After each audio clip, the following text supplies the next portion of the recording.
नमस्कार दोस्तों, स्वागत है आपका मेरे चैनल पे। दोस्तों आज जिस खबर पे बात करने वाले हैं वो जुड़ी है राफेल फाइटर जेट की डिलीवरी से और इसके ऊपर फ्रेंच एम्बेसडर ने कुछ बात की है। तो चलिए दोस्तों शुरू करते हैं। दोस्तों 36 राफेल फाइटर जेट की डिलीवरी के अंदर कोई देरी नहीं होगी और जो टाइमलाइन फाइनलाइज की गई है इसकी सप्लाई के लिए उसको पूरी तरह से रिस्पेक्ट की जाएगी और उसी के हिसाब से फाइटर जेट सप्लाई किए जाएंगे। ये बात फ्रांस के एम्बेसडर इमैनुअल लिनेइन ने कही है। और दोस्तों फ्रांस इस समय कोरोना वायरस की पकड़ के अंदर है, वहां पर इन्फेक्शन बहुत ज्यादा फैल गया है। इसीलिए ये कयास लगाए जा रहे थे कि राफेल जेट की डिलीवरी के अंदर देरी होगी। वहां पर 1,45,000 लोग इन्फेक्टेड हो चुके हैं इस वायरस से और डेथ टोल की बात करें तो 28,330 तक पहुंच चुका है, जो कि इंडिया से बहुत ज्यादा है। और अभी फ्रांस के एम्बेसडर ने कहा है कि इस सारी टाइमलाइन को इन सारी मुसीबतों के बावजूद भी पूरा किया जाएगा समय के हिसाब से। और उन्होंने ये भी बताया कि जितनी भी डिलीवरी होनी है उसकी हम पूरी रिस्पेक्ट करते हैं।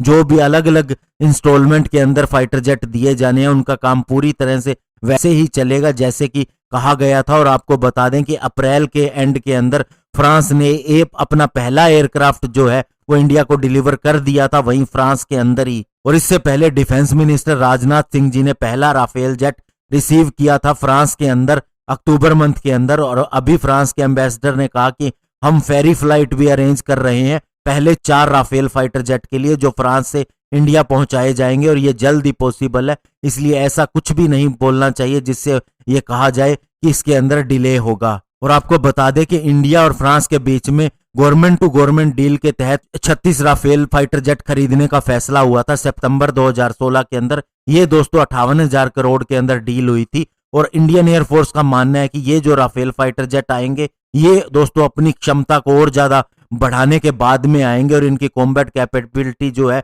वो मेंटेन की जाएगी। और इस एयरक्राफ्ट के वेपन सिस्टम की बात करें तो इसके अंदर दोस्तों MBDA की बनी मीटियोर मिसाइल होगी जो कि beyond visual range air to air missile है। और इसके अलावा स्कैल्प क्रूज मिसाइल भी लगी होगी। और इसकी दोस्त क्षमता की बात करें तो ये एयर टू एयर मिसाइल बहुत ही पावरफुल है किसी भी एयर कॉम्बैट के लिए। और इसे स्पेशली डिजाइन किया गया था MBDA के द्वारा ताकि UK, Germany, Italy, France, Spain और स्वीडन को किसी भी तरह के थ्रेट से निपटने के अंदर सहायता मिले।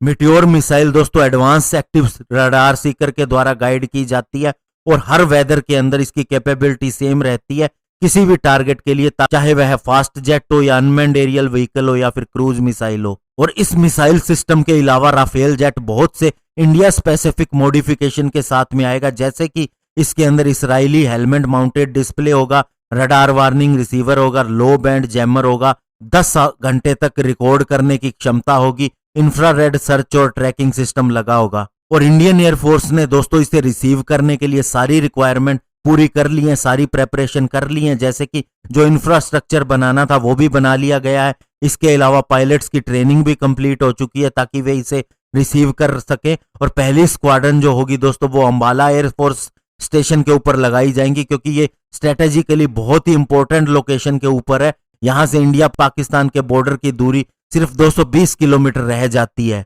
और इसकी दूसरी स्क्वाड्रन जो होगी वो दोस्तों हाशिमारा बेस पे लगाई जाएगी जो कि वेस्ट बंगाल के अंदर स्थित है। और इंडियन एयरफोर्स ने 400 करोड़ रुपए खर्च किए हैं स्पेशली इसके इंफ्रास्ट्रक्चर के ऊपर, जैसे कि दोस्तों शेल्टर, हैंगर या फिर मेंटेनेंस फैसिलिटी के लिए। और दोस्तों जो 36 राफेल आएंगे इनमें से 30 जो होंगे फाइटर जेट होंगे और 6 जो होंगे वो ट्रेनर जेट होंगे, जिसके अंदर ट्विन सीटर की व्यवस्था होगी ताकि दोस्तों इसके अंदर ट्रेनिंग हो सके। लेकिन इसके अंदर बाकी सारे फीचर अन्य फाइटर जेट के जैसे ही होंगे। धन्यवाद, जय हिंद।